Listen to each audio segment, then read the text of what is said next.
Yosua pasal 5 ayat 1-12. Penyunatan dan hari raya Paskah di Gilgal.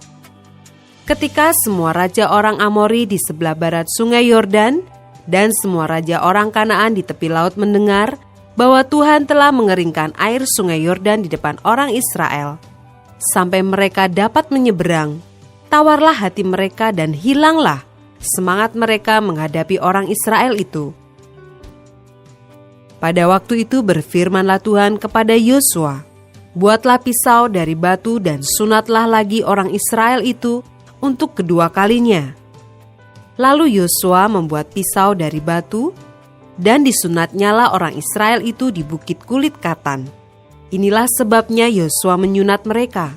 Semua orang yang keluar dari Mesir, yakni yang laki-laki, semua prajurit, telah mati di padang gurun di tengah jalan setelah mereka keluar dari Mesir.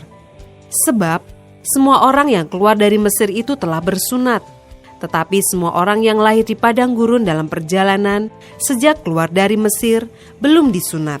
Sebab 40 tahun lamanya orang Israel itu berjalan melalui padang gurun, sampai habis mati seluruh bangsa itu, yakni prajurit yang keluar dari Mesir, yang tidak mendengarkan firman Tuhan. Kepada mereka itu Tuhan telah bersumpah bahwa Ia tidak akan mengizinkan mereka melihat negeri yang dijanjikan Tuhan, dengan bersumpah kepada nenek moyang mereka akan memberikannya kepada kita, suatu negeri yang berlimpah-limpah susu dan madunya. Tetapi anak-anak mereka yang telah dijadikannya ganti mereka, mereka itulah yang disunat Yosua. Sebab mereka belum bersunat, karena mereka tidak disunat dalam perjalanan.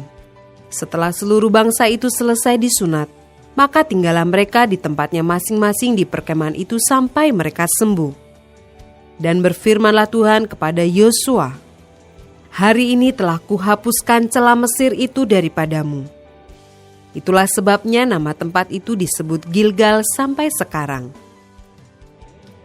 Sementara berkemah di Gilgal, orang Israel itu merayakan Paskah pada hari yang ke-14 bulan itu, pada waktu petang di dataran Yeriko.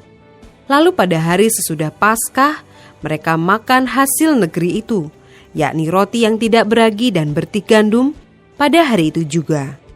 Lalu berhentilah mana itu pada keesokan harinya setelah mereka makan hasil negeri itu.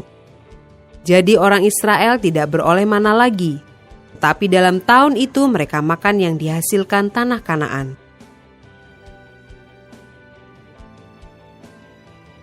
Ayat 13-15. Panglima bala tentara Tuhan. Ketika Yosua dekat Yeriko, ia melayangkan pandangnya.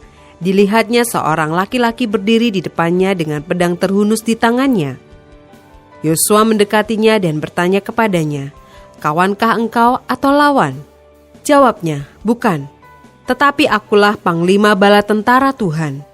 Sekarang aku datang."